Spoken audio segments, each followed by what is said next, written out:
Hey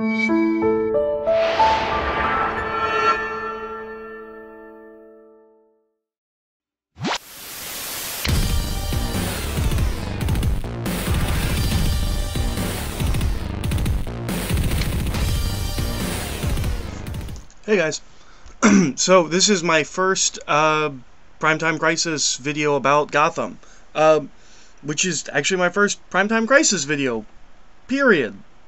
I was never on any of the Primetime Crisis C.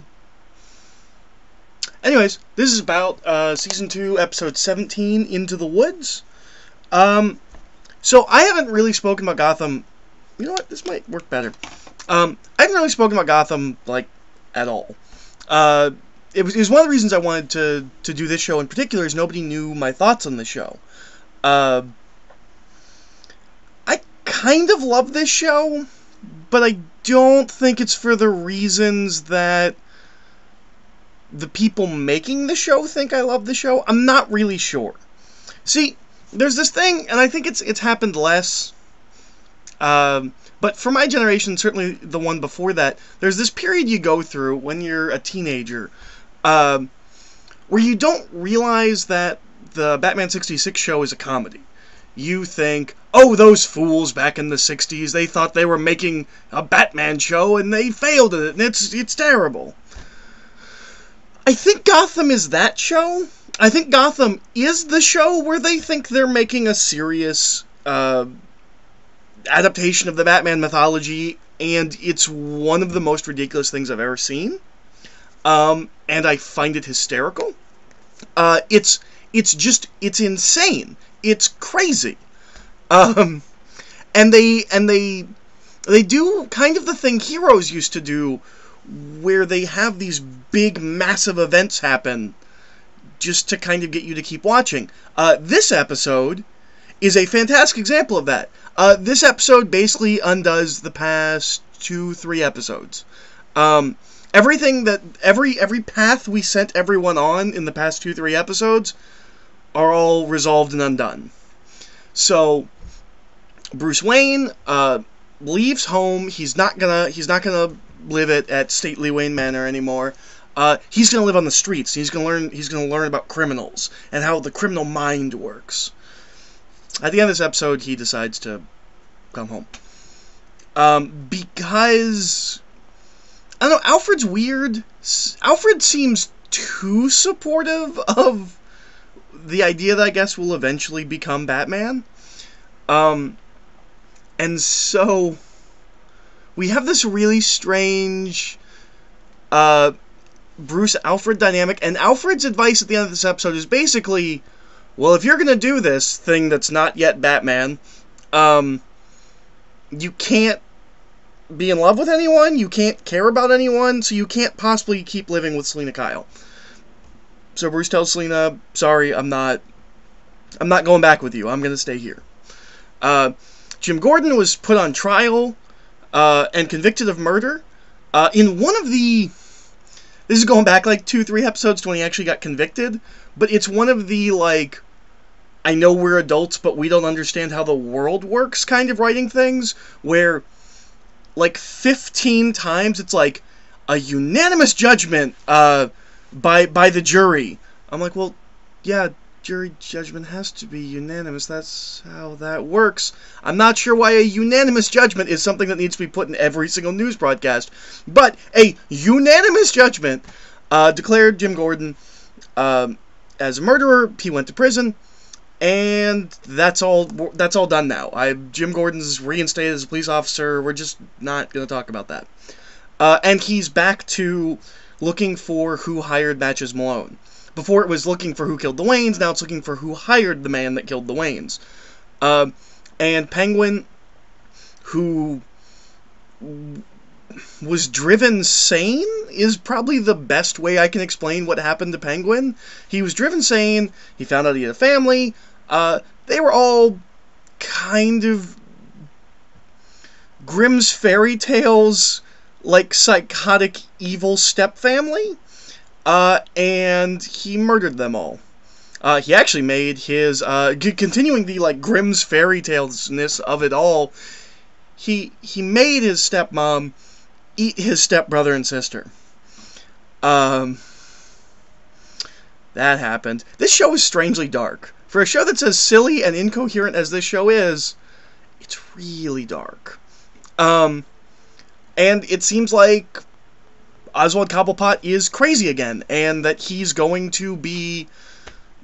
I can only assume he's going to go back to trying to take over the mob or whatever. It's kind of an issue this show has, where we kind of started everybody where they need to be, or we moved them to where they need to be. And now we don't know what to do with any of these characters, so we just kind of do these big dramatic things that moves everything around, only to put them right back where they were. We need Penguin to be a big crime boss. Well, that was all of Season 1. Season 2 starts, and he's a big crime boss. But now there's nowhere to go with the characters, so we have to do all of this other crazy stuff. And now it looks like he's probably just going to go back to doing that. This show was not planned out. All of this being said, all of the nonsense and the craziness, and the just weird, stupid writing, like writing that, like kind of like the unanimous decision by the jury, where it's just like, do you live in the grown-up world? Do you know things? Because Jim Gordon gets the recording of the person who ratted him out, and it sounds like a voice modulator, like in Scream or anything, where they have the thing that puts over their mouths and it makes them sound different. Not like that. That was more Bane-y, but you know what I mean. It's just like a thing you hold up to your mouth, and like I think cops have that. Like that's just a thing that they have. You put it over your mouth, it makes your voice sound different and deep. We've all heard this voice. We know exactly what this voice sounds like.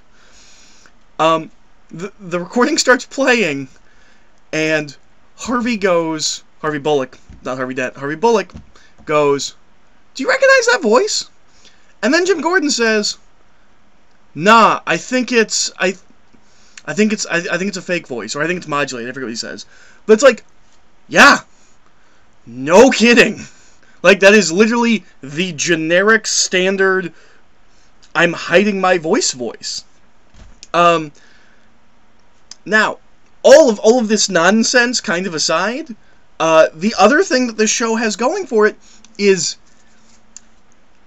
you can take scenes out of context, and they're really good. The big one in this episode is the confrontation between Jim Gordon and Edward Nygma in the woods. Is a really well acted, really well done scene. You don't really feel anything or like have any stakes or emotions because it's Gotham. But if that scene was in a different TV show, it would be a great scene. There's this whole thing where Gordon figures out that Nygma is the one that ratted him out, but I'm really unsure of when he realizes that. Because he brings the recording to Nygma, and there's this sound in the background that sounds like a bird. And he has Nygma like clear up the call so that he can hear what that sound is, and it's a cuckoo clock. And then he's like, "I know it's you, Nygma," and then Nygma's cuckoo clock goes off. I don't know if he knew that it was him before he heard the cuckoo clock. And I don't know if when he heard the cuckoo clock he immediately knew it was him, or if he then saw the cuckoo clock and was like, "Hey, Edward Nygma's got a cuckoo clock. It's probably the same one." I'm really unclear if like he went there knowing that Nygma did it, or if he figured it out while it was happening. And that seems really weird. Because then Nygma's response kind of makes it feel like it's like Jim Gordon did come and he knew, and Nygma's so smart he outwitted him. He knew that you knew. What's his line? It's, "I knew that you knew that I knew." But I don't know if Gordon did know that he knew that he knew. Anyways, so yeah, this episode is a very strange episode in that a lot of things happen, but all of the things that happen are just kind of reversals of the past 3 or 4 episodes.